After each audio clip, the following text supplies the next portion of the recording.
I'm Drew Reynolds. I'm Region Manager for Precision Planting. I've got the south half of Indiana and all of Kentucky. Started in October with these guys. I've got a small agronomy and consultant company, and we farm there in central Kentucky. So appreciate you guys being here. This is interactive. If you got questions, please stop me and ask. I don't pronunciate well, and I'm not from here. Superior didn't get me a translator today, so you might have to stop me, just so you know. So what I kind of want to go through and what I want to touch on a little bit today is early corn development and the importance of placing nutrients in key areas at key times to set the stage for September when we get the combine in the field. So real quick, I just want to go through, touch on early corn development. It's maybe a little redundant. So let's say in good growing and adequate planting conditions, we plant the seed. Within 2 to 3 days, we've got a radical root that starts to form. We've got cells elongate, and that radical root comes out, and we start to send a mesocotyl to the surface, right? That's about 100 to 120 growing degree days at this point. VE, that's when we hit that 110, 120 growing degree days. That coleopile reaches the soil surface, and it starts to leaf out. We start to see green. We've got a radical root then in a trench, and we're starting a seminal root system. But we're living off the seed, right? Now, I'm going to pick on some guys. Below the soil surface at 3/4 of an inch, we form a crown. Why at 3/4 of an inch? It's not important, but it's trivia. UV light penetrates the soil surface at 3/4 of an inch, and that's where that crown is set. So it doesn't matter how deep you plant your corn, it's always going to be 3/4 of an inch. So if you want to see how deep that seed is, the crown's 3/4 of an inch, and then the seed's however deep you plant it. So if you want to know if you're shallow or not. At this point, we're still on the seed for water and nutrients. V1, first visible leaf collar, plant still relying on the seed for nutrients and water. V2, second leaf collar on the above ground portion of the plant, 7 to 10 days after emergence, around 200 growing degree days, still living off that seed, but that seed reserves are depleting. V3, this is a very critical time for a corn plant because we have, at this point, that seed the reserves are about exhausted. They're getting exhausted. So we started this nodal root at this crown. We started forming nodal roots at V1 right here at this crown. And underground, this is what it'll look like later, but under here where that crown is, we'll start to stack nodes and start to send out nodal roots. And so at V3, we're going to start relying on these little nodal roots, and you can see they're not very big. And we're relying on those nodal roots. We're starting to rely on them a little bit for water and nutrients. About 10 to 20 days after emergence, 350 growing degree days. V4, another critical time frame after we're switching this plant off that seed reserve to photosynthetic activity to drive energy and pull up moisture. We're determined the kernel row numbers around at the butt. So if you break ear in half, how many around? That's starting to be determined at V4. And so that's around that 20, 25 days is when we're doing that. And our primary ear set starts then, right then. V5, that's your fifth node stacked under the ground. That's the node right at the soil surface. That'll be your last underground nodal root system. At that point, we're supplying 100% of the water and nutrients to that corn plant through the nodal root system. Seminal root system had stopped growing, and it is contributing very little at this point, if anything. V6, that's when tassel development is initiated. Rapid stalk elongation starts. This is going to be somewhere around that V5, V6 is when we're going to side dress, obviously. Length of kernels on the ear are going to be starting determined at this stage. 25 to 30 days after emergence, 475 growing degree days. I want you guys to think that if we stress that plant during this time frame, or we inhibit nodal root growth, we've stunted that plant. So we can get even emergence, which is what is the building block of all yield, but if we stunt that, we can actually set that plant back and get a variation in height in our stand at that V3, V4 time frame if we don't have the nutrients there for that plant to continue on. So what can we have? We can have fertilized salt injury on that seedling, seedling diseases, herbicide injury, insect feeding and damage, or soil compaction. Can we control any of those things? We can. We can control insects. We can put a bifenthrin in a row. We can put a fungicide in a row, or we can get the residue out of that row to stop that anaphylactic toxins to attack that seed shoot.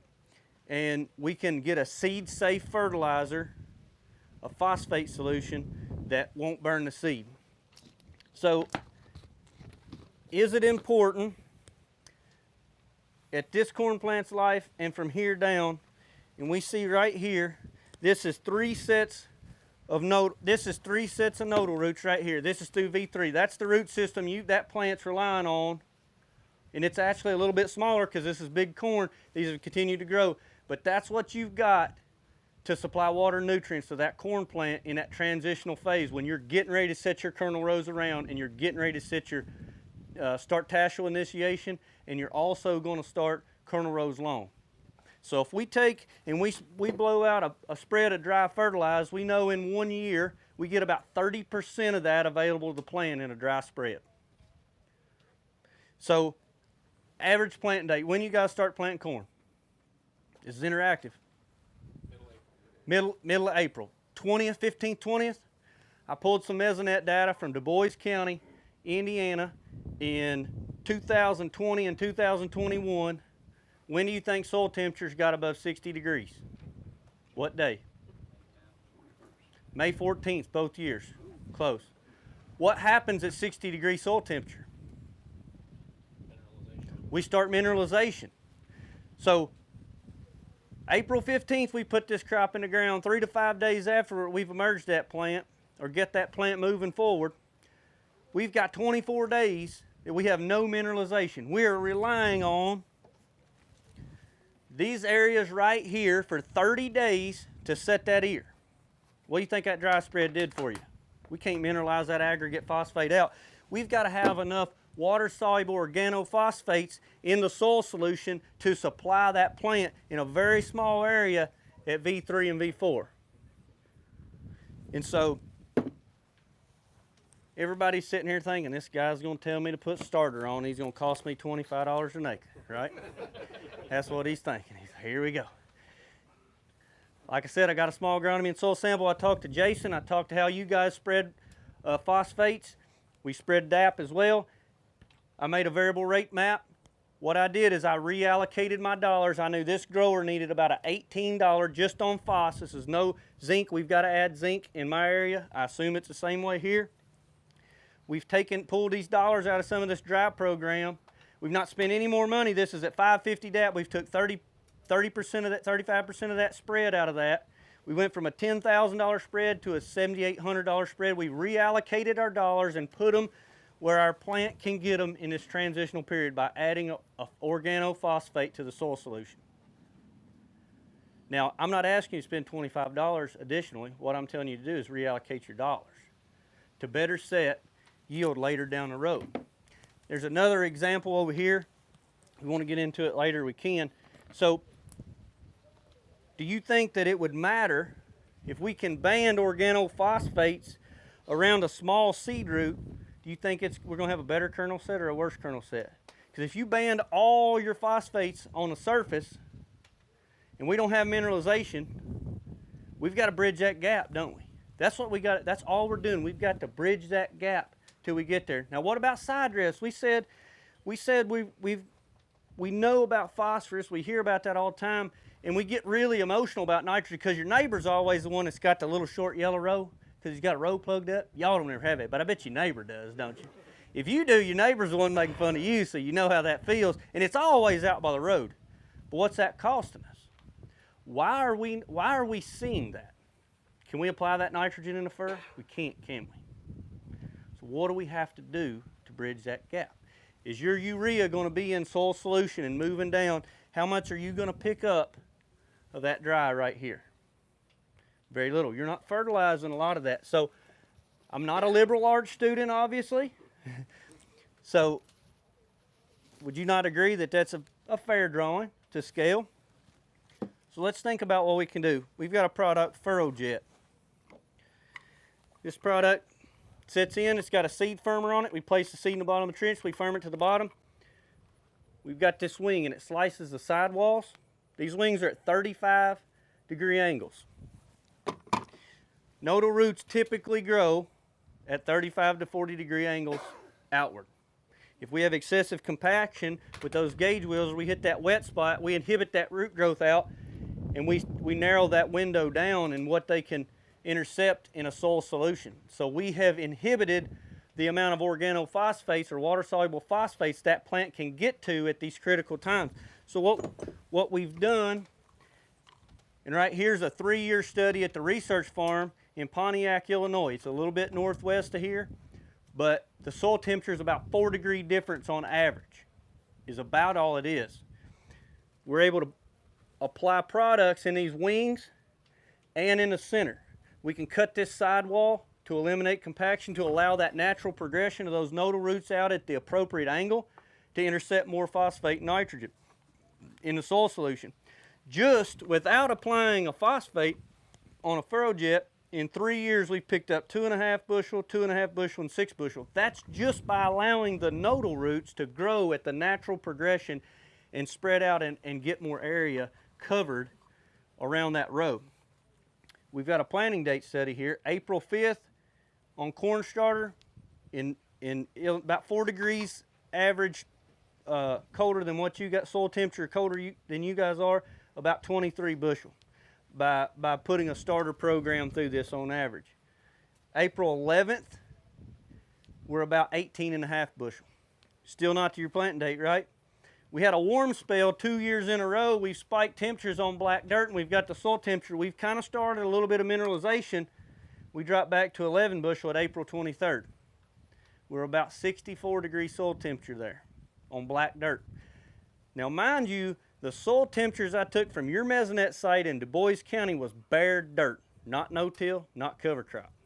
Could you be like black dirt in Illinois? You obviously could be. Is it valid information? We got out to May 14th. We had a cold snap. 1 year, seen a huge response. Soil temperatures dropped down in the low 50s. We picked up 19 bushel. Got out to May 23rd. We still picked up 6. So even on late corn, by banding a seed-safe phosphate, organophosphate, and allowing that corn to never stress and bridge that gap until we started mineralization, we've been able to pick up bushels. We picked up bushels without putting any water-soluble phosphates in the furrow. So what about nitrogen? We'll go back to that for just a minute. If you dry spread out on your fields, how much of this the root surface, above that root surface, are you fertilizing? Not a lot, right? We're not to the bulk yet in the critical time stage of ear formation. We can't get to the bulk. And our brace roots later up here, which I've cut off, this is your 6th node right here and 7th node and whatever. Those come out, but they don't contribute anything at this point in time. At this point in time, they're not developed enough to pick us any nutrients up. So with a conceal system, what we're doing is we're moving out 3 inches on both sides of the row. We're splitting this gauge wheel, putting a swing arm in here with this knife, and we're applying nitrogen and sulfur and boron, our leachable nutrients. We're banding those above these nodal roots and where they're going to be. And so if you move out here, and that our nutrients, as they move down through the soil profile, our nitrogen, sulfur, and boron are highly leachable nutrients, are moving down through that soil profile and out with that water solution and getting right in that band where all those nodal roots are at that critical time frame.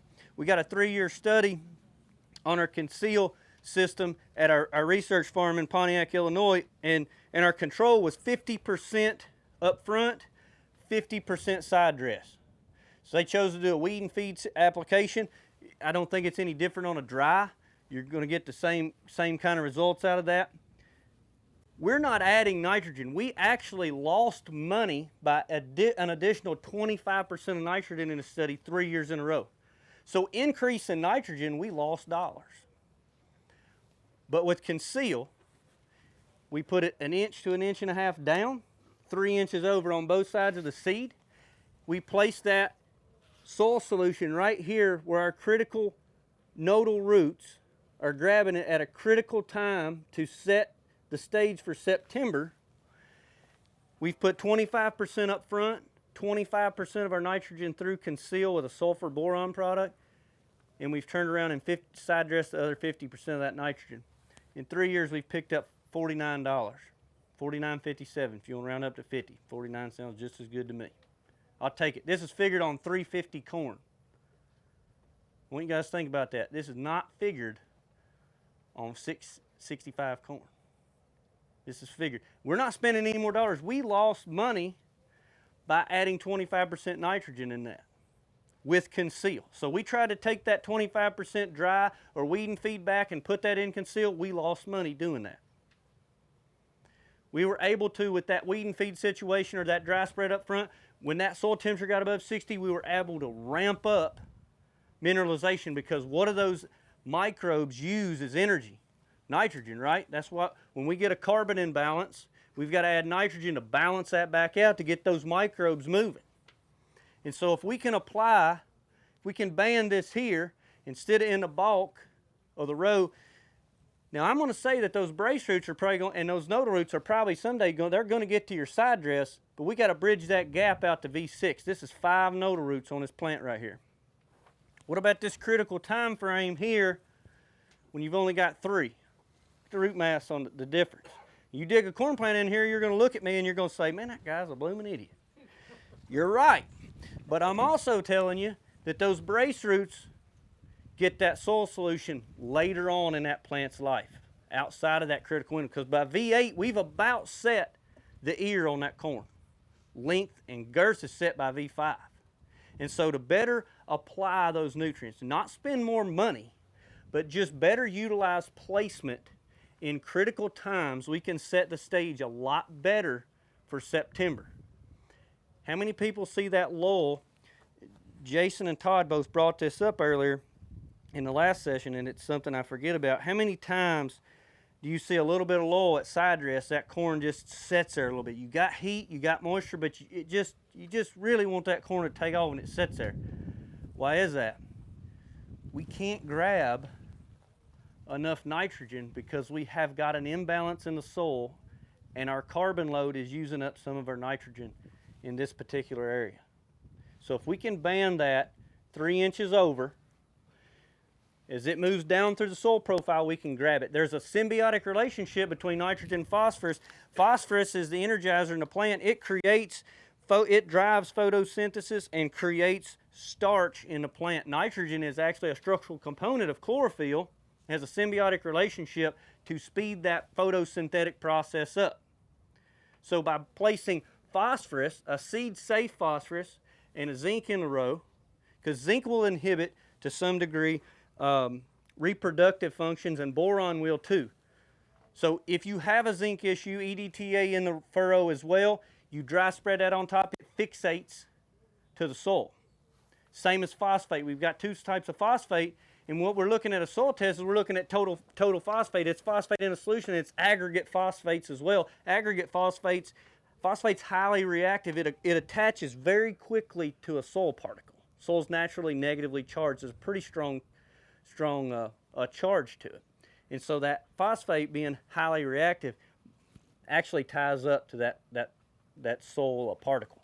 And so we've got to get above 60-degree soil temperature, and those microbes are going to use nitrogen to break that aggregate out and put it in soil solution that's available to the plant. But if we can apply an organophosphate or a water-soluble phosphate, band that in the furrow, we can get that plant what it needs with such a little bit of root structure. And as we move on out,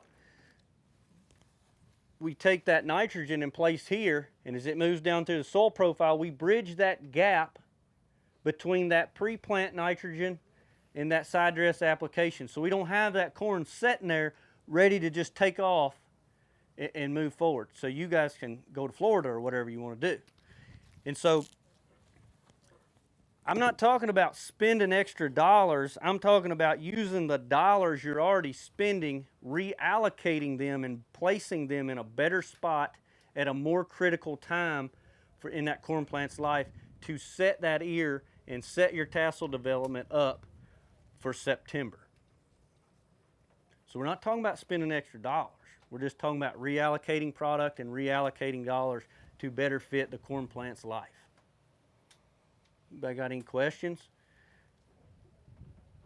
We've been putting starter fertilizer, the side of it, 3 inches over, 624-24 or 6. 624-6, organo water soluble phosphate. So are you suggesting maybe putting something in there with a little more nitrogen if we didn't want to switch? You're doing it over to the side of the seed. Yeah, when we plant. So, in my opinion, and I'm not going against the agronomy division at Superior, my opinion, what I would do to better utilize a nutrient and when its needs are, the corn plant's needs are, I would transition some of that 624-6 over in the furrow, and I would go over in your 1x3 or whatever it is, and that's where I would apply my nitrogen, sulfur, and boron, your non-seed safe product. 624-6, depending on the formulation, a lot of times is seed safe. I mean, for most formulations, I guess, are seed safe. Are they right? Am I right? So I would transition that in the furrow when you need it in this transitional time frame to drive that photosynthetic activity and increase the amount of starch we can produce and energy we can produce with such a little root mass. Because what you're going to get there is by the time you get out to it, you're going to have some fixation of phosphates on out here in an aggregate solution where that corn plant can't take that up. Because these nodal roots here can take up, they can absorb nutrients out of an area of soil about the size of your pinky or your ring finger. And they got to be in soil solution. So if we get dry at that point, there's less, we might take that solution and pull it back. So we don't have enough solution for these roots to grab because soil will attach to phosphate, has a lot stronger attachment than this root can pull away. It's got to be in a solution. And so roots can pull water from water. Roots can't pull specifically all the time nutrients from soil. Because that especially in a clay-based soil like we are at home, we get such a strong attraction that we've got to have a soil saturation a lot higher in that clay because we can pull water from water. That root can pull water from water because surface tension is not that strong. But the attraction between a clay-based particle and a phosphate particle is a lot stronger. So we've actually just have to intercept it and absorb it directly when it gets in soil solution. So I would rather see you reallocate that back in the furrow, in my opinion. And bridge that gap to side dress out with whatever you're using 3 inches over. Use that to bridge that gap from your pre-plant nitrogen out to your side dress. And so our growth curve never takes a dip back down. We never stress that corn plant. We do the in-furrow, but my question was, do we need to be putting something like the fertilizer we're using the 623-30 or something like that, just to put it there so it's there if it needs it. Otherwise we'd have to spread the potash on anyway somehow. We're trying to get the extra fertilizers there. Yeah, I'm not talking about taking any dry, like doing away with like a muriate of potash spread at all.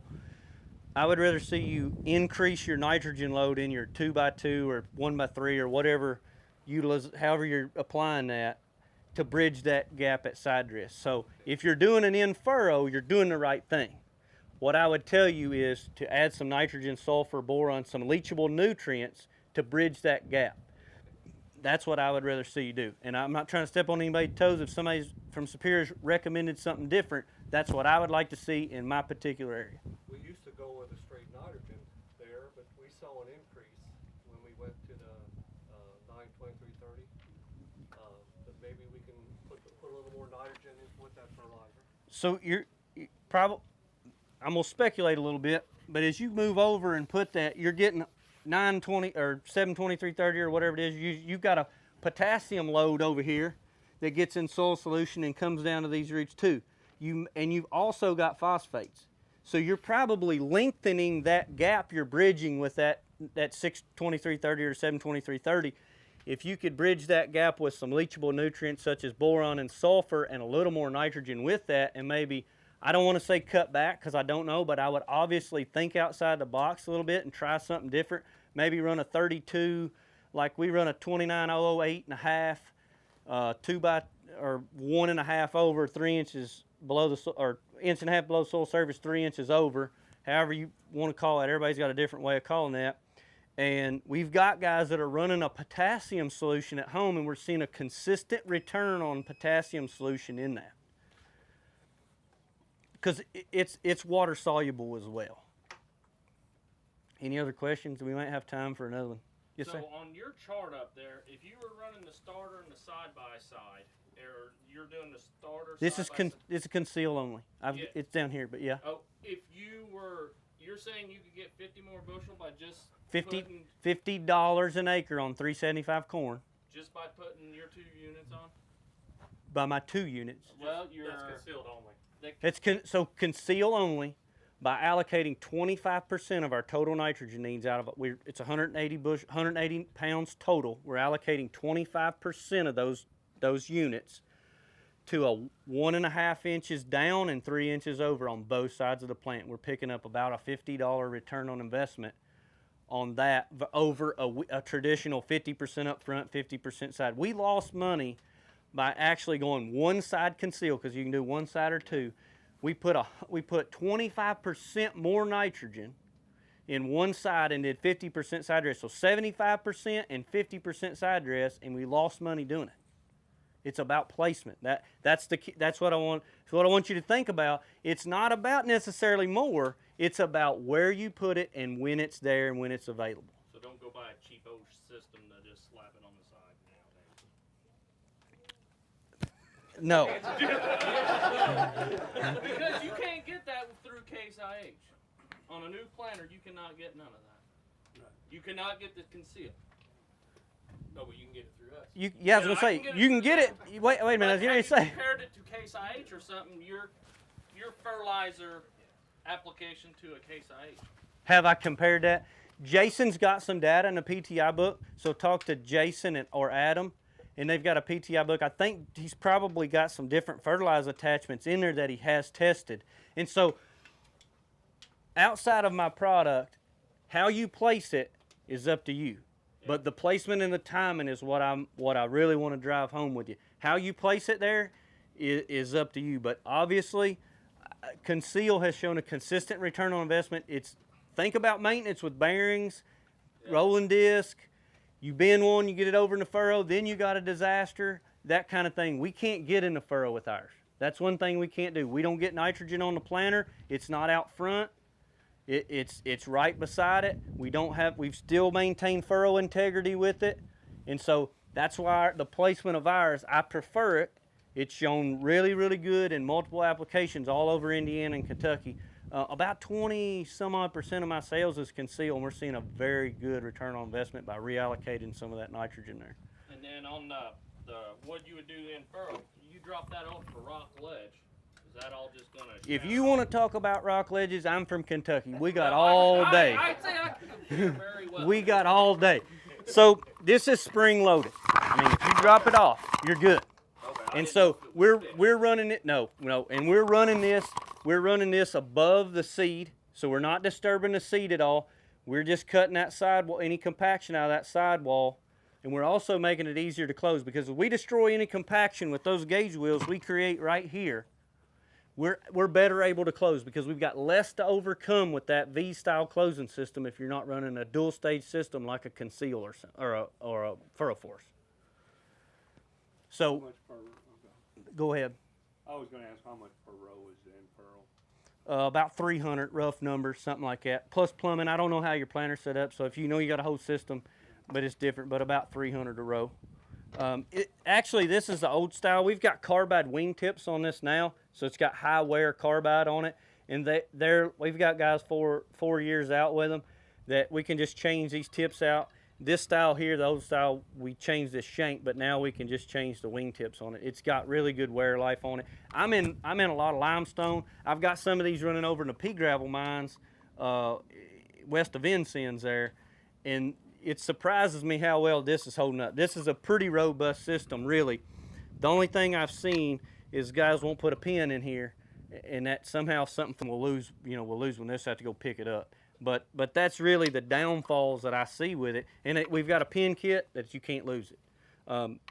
just to be transparent about where we are with it. You have different aggression wings. We're silage twice a year, so we got compaction. Yeah, you do. So we grow silage. We grow silage and wheat, consistently on certain fields. So I know where you're at. So we took conceal, and I've dug some plants. We left it off 2 rows, and so we really inhibited these nodal roots with that. We don't have different wing applications. You can set the height of it where you want it, but essentially we don't have different wing aggressions. Those nodal roots naturally progress out at a 35 to 40 degree angle, and that's what we want to keep. We want to increase that surface area that we can grab soil nutrient solutions and water, and if you can spread them out just by doing that, Jason, in good black dirt in Illinois, and I'm going to tell you, guys, I was just up there for a week. I would not ever think that's where you want to be. It's got its challenges as well, I promise you. But he's shown we are actually seeing bushels just by getting those nodal roots out, spread out side of those sidewalls. I mean, it's showing a pretty, and I can't imagine, so at home, we were able to get some nodal roots out through that sidewall in that silage wheat ground, and because 2 wheatlage crops off of it, silage and a wheatlage crop off of it, and where we didn't have furrow jet, I mean, man, it was as mohawked as I've ever seen one. It could be a very good option for what you got going on. I know it was us. I'll just say that. And we're clay based. We don't have nice 8-foot black or dark soil like you guys. I mean, we're clay based stuff. Yeah. And rock. I mean, it depends. We don't have soil. It's kind of rock. Are you running all 3 tubes the same? No, that's a good point. So what you can do, and this got brought up before, if anybody's running a bifenthrin product in furrow, bifenthrin doesn't move a lot, so I'll get to your point. You can apply out through these wing tips into the sidewall, so if it's maybe not as seed safe, or maybe you want to create a bigger umbrella around that seed trench, we could actually put bifenthrin 3 ways, on the seed in the trench and out in the sidewalls, and we can also do the same thing with Xyway. Todd and Jason and I had a conversation earlier where we have in certain specific situations seen a little bit of germination issues with the Xyway product. Jason Webster, I saw up there, I walked a plot he had where he was putting Xyway only in the wings, and he wasn't having that germination problem at those critical times. Where we just got those right soil conditions, we did kind of have a little bit of an emergency issue. Jason and Todd, I think, have got a local guy doing the same thing. So they've got actually local data. That's pretty powerful. You'd have to have a different tank and pump. Yes. You will. You can just, so on this system, you can run a dual electric pump and just two small tanks, because, or you can run it 3-way. You can run them all 3 together, or you can split the wings out. You can split them out 3 ways, 2 ways, or 1 way. You mentioned we use 1034 oil on the furrow at a low rate. Are you getting pericarp damage tests done? No. Do that. If you get a seed lot that's got a lot of pericarp damage, boy, you can have emergency nightmare. I know some guys do it and get along with it fine. I got a buddy that does it, and man, he calls me every spring, boy, it looks good. You said you was an idiot. I have to turn around and say, you're right. So I'm not going to go against what you're saying, but at that point, if you run it 3 ways, you could at least get some out of that. 3 gallon or 2.5. And that's different. So at that point, you put a gallon and a gallon and a gallon. You know what I mean? You basically spread it 3 ways. So it's a viable option to decrease your chances of having seedling injury or seedling burn. It is a viable option for that, I think. And a lot of my guys that run 1034-0, I've seen a lot of guys that run 1034-0 go to this for that particular reason, to kind of spread that risk out. But you still just create a mound of salt around that seed trench. 2 to 3 gallon doesn't necessarily. I would recommend you going to a seed safe orthophosphate 624-6 or a 7-15-15, 7-18-18, 3-15-15, something like that, 5-15-15, something like that. That's seed safe, because it's water soluble, and so it can go readily into soil solution and be taken up. It's not going to fixate as much. Yes, sorry. Like on your study up there, like how many gallons are you putting in those concealed? Like how many gallons per acre? Like of whatever product you're running? Just depends. It's 25% of our total nitrogen. That's kind of how we did it. We've got up there. They probably use 28 because of the salt out.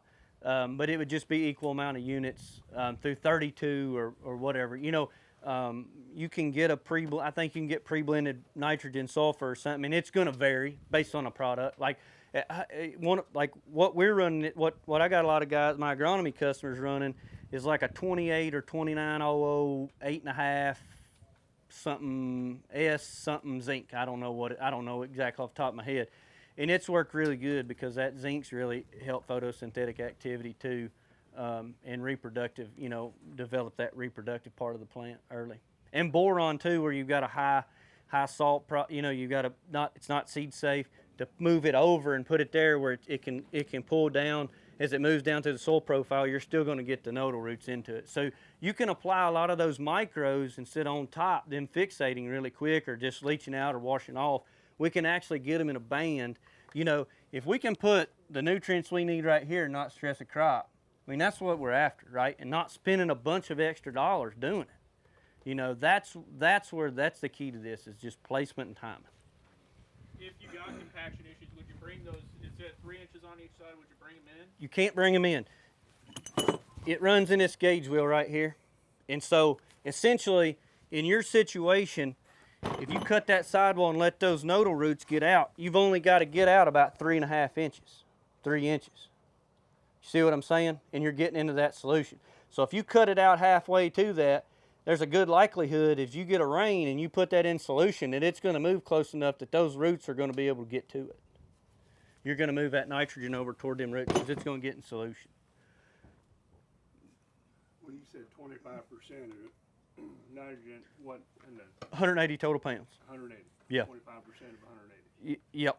And that's what, I don't know what you guys, we run a lot of, we got to run 210. We run 210 total, a lot of guys, depending on the total yield, depending on what their yield goal is, we're running 210 a lot of times. Huh? I got the conceal for 2 years now, and we've been putting 15 gallon on each side, about 30 of 28004. Yeah. So that's Yep. basically. Gotcha. Close. Yep. And that's About 30. that's worked really good for us, somewhere around that same formulation. I think it's 2808 and a I was half. wondering if the trials showed you haven't done any studies to show the sweet spot more or less? We have. We've actually went 50% conceal on this deal. We got 50% conceal and 50% side dress. We're picking up $34 by eliminating that early spread. But I think that early spread or weeding feed's important because it allows us to get blanket application of nitrogen. So when we get to that 60%, those microbes have got energy to start that mineralization process. You know, it speeds that process up.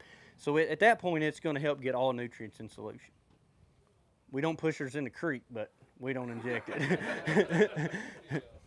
So back to FurrowJet, I just want to say we've got 3 years of data on this FurrowJet product, and I want you to look. You can't read it. I can't read it either, and it's not because I'm from Kentucky. But if you move down here, this dotted line right here, we're seeing an ROI on all these products over top of this. And so we've only got about 5 products we didn't show an ROI on it. I think a lot of that's probably because we're letting those nodal roots get out. Not only are we applying the right product at the right time for that corn plant, a critical time for that corn plant, but we're also, you know, we're allowing that natural progression of those nodal roots out to our existing mineralization of our dry spread later. Increase because you Yep. got it from the Y. So this is all I've got right here, and it's in the plot book. Talk to Jason or Adam; they can show you this. It's in the plot book on a 3-year study. But let's just this is 2020 planting data. So you basically arbitrarily could get this by subtracting 2.5 bushel from all of this, and understanding what this fertilized solution, applying that fertilized solution got you. So right here we put 23.8 bushels on, just take 2.5 out. We still put 21 bushels on with our starter program just by banding those nutrients right there. And all this is going to be, we've got a 1034.0 study through the FurrowJet, and I can't read this well enough to know, but 1034.0 at 10 gallons right here, we're picking up $36. And that's at 3 cents. All this is figured on 375 corn, by the way. I mean, this is all 2020 to 2017 data. I mean, we had a 375 corn average. We're not talking 375 corn anymore. I mean, if now's the time to do something, it's the time you can see the ROI out of it, you know, a lot faster. And so if you guys want to look at this or something, we've actually got, it's got planting dates on 3 years. We've got April 5th planting corn. With starter, we picked up about $56. I mean, that shows you right there we don't have mineralization and it's paying us back. I mean, that shows you right there that's what it's paying back. But you go right down the list here, we've got another planting date, and it was actually a later planting date that we were seeing pretty good ROI. Here's April 11th with starter, $36. There's another one right down in here somewhere. I am from Kentucky and can't read, I guess. May 23rd when we had mineralization, May 23rd. Remember? May 14th we started that mineralization. We dropped way back to actually losing $10. Or no, we made $10. I'm sorry. We only made $10. Sorry. That's positive. That's not negative. So I don't want to plant corn May 23rd, in my personal opinion. I mean, if you, and Jason's got in a plot book a planting date study based on soil temperatures. You get out to May 23rd, it's not the starter program that's costing you the money. It's the plant date that's costing you the yield at that point. You know what I mean? I mean, so kind of throw that out the window because you already screwed up by getting it in May. Now, some years we have to do that. I mean, we've had years we ain't turned a tire in May till about the 21st, 2nd, or 3rd. But we saw it at the end of the year, too. It will. If you utilize Delta Force and you can keep down pressure on those wheels, if you lose gauge wheel contact and you don't pin that residue to the ground, you can't break that residue. And so conceal, I highly recommend some sort of a way to manage your down pressure on your gauge wheels, because if you lose gauge wheel contact and you stop and you can go back there and pick that gauge wheel up, you're going to drag up because you essentially can't pin that to the ground and cut it or break that residue stream. And so whatever that may be, I prefer Delta Force, but because it's row by row. And so if you've got an airbag system, you got planter wide essentially, or a couple rows, and so you start to lose gauge wheel contact on one row here or there, you can start getting a little bit of hang up on that.